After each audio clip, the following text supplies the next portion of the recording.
The United States, Canada, and Mexico will host the World Cup of the planet's most popular sport, soccer, or as it's known in much of the rest of the world, football. But that debate over its name is far from the only point of contention. The tournament is happening during one of the most turbulent geopolitical moments in recent memory, when the leader of a host nation has threatened or attacked one of every 13 nations in the world across his two terms, imposed sweeping tariffs globally, and is currently waging a protracted war in the Middle East. For more, I'm joined by an avid follower of both geopolitics and what he calls football, Ishan Tharoor. He is a contributor for The New Yorker. Ishan, it's good to see you. So many have highlighted that President Trump is tying the World Cup now to his own personal legacy. He accepted the so-called Peace Prize from the FIFA president, Gianni Infantino. But is there a cloud hanging over this, given the political concerns for so many of these fans around the world, seeing some of Trump's policies, and also just the polarization that we're seeing as well? That's absolutely right. There is certainly quite a bit of gloom hanging over this World Cup. The World Cup, as you said, it's the most beloved sporting event in the world. It's this one showpiece event that attracts billions of followers. And it usually is, I think when the US hosted it in 1994, it was this incredibly exuberant, amazing celebration of America and the arrival of soccer to a certain extent in the United States. It was a very celebrated tournament. That optimism and energy that we saw, almost more than 30 years ago is not there right now. There's, of course, as you said, the shadow of geopolitics over this, Trump's war-making in the Middle East and elsewhere. And you've seen over the previous months, especially building up to this tournament, a profound amount of distaste, disgust, especially in Europe, with the way this World Cup has been organized, the extent to which FIFA President Gianni Infantino has cozied up to President Trump. There are fears over people being detained at airports. There are fears that there's widespread indignation about the prices associated with this World Cup, whether it's stadium tickets or hotels or even the ability to park a car in certain venues. So there's a lot of pessimism about the way this tournament is going to unfold. At the same time, it's going to be a fascinating tournament. It's the biggest World Cup ever. And in general, when we have World Cups in the past, there is a lot of skepticism and gloom perhaps before the event. But once the ball gets kicked, once things get rolling, narratives do shift. And you mentioned how some Europeans are responding to all of this. Nearly half of the German public supported a boycott over U.S. foreign policy. Obviously, that's not going to happen. But you also have pushed back on this notion of the novelty of politics invading sports, noting that this goes back to Mussolini's hosting of the 1934 World Cup. So what actually is different this time around? That's right. The World Cup has always been an easy vehicle for politics to take place, and has previous nations in the past, including Mussolini, used it as a set piece for their politics. In Mussolini's case, for fascist Italy in the 1930s. What's different right now, I think, is the intense personalization of this, the way in which President Trump really is the defining figure of the tournament, and the way in which FIFA has, and specifically FIFA President Gianni Infantino, has approached him and really cultivated him. The case Infantino may want to make is that he needs to keep President Trump on side to make things go smoothly. But I think that a lot of people have been very uncomfortable by the way in which the World Cup, which is being hosted, of course, by 3 countries, not just the United States, has become, in many people's minds, Trump's World Cup. And Trump certainly doesn't want to disabuse anybody of that impression.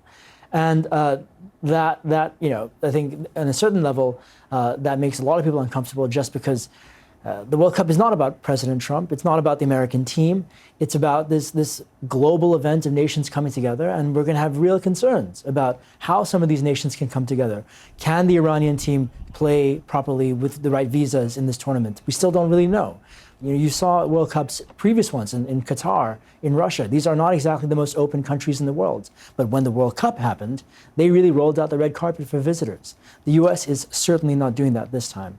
Right. And the president is really taking sort of a liking to now, noting the timing of this happening as the United States celebrates 250 years.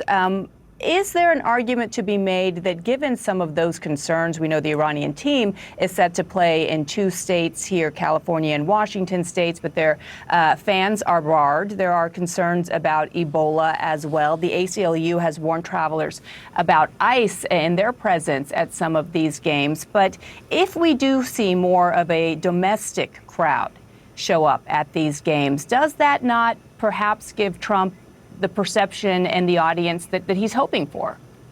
Maybe. And, I think, especially in the United States, this may end up being, as you said, the tournament that is defined by the energy of American fans, but specifically the immigrant diaspora. I think, for example, the Iranian game in Los Angeles is going to be this incredible event where you have one of the world's biggest Iranian diasporas or Persian diasporas participating. And you'll see that play out with numerous other countries in the United States that have large immigrant populations within the United States. So that may be what this World Cup is remembered for. Not the fact that visitors came, but the fact that it showcased America's diversity. It showcased the amazing kind of tapestry that makes up this country. But that's not exactly the political narrative President Trump has been touting, especially in this second term either. Iran will be the first time in World Cup history that a host nation is at war with one of the tournament's participants. Many Iranian Americans are deeply divided. Some plan to watch tonight's match. Others plan to protest outside the stadium in Los Angeles. Protests are not permitted at FIFA events. CNN's Julia Vargas Jones speaks to Iranian Americans facing their most complicated World Cup yet.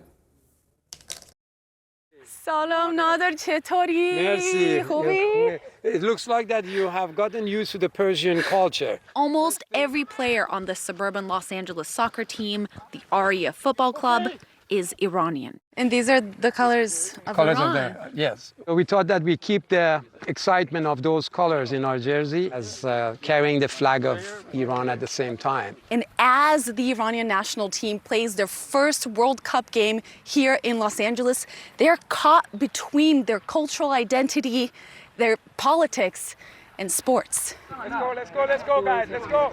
Do you feel represented by this team? No, it's a definite no. I know that Iran could have better players in the squad, but they're not here for one reason or another. Iran's national team arrived in Tijuana, Mexico, under a cloud of immigration restrictions imposed by the U.S. from fear that Tehran would, quote, abuse this system to sneak terrorists into the United States under false pretenses, a U.S. administration official told CNN. This is an unprecedented situation where you have the host of a World Cup be actively at war with one of its participants, and your community of Iranians who live here in the United States are caught in the middle of that. Yes, it is a very hard situation. I don't know how Iranian government is coping with that, and at the same time how United States is coping with that. And you would say, should this team be here?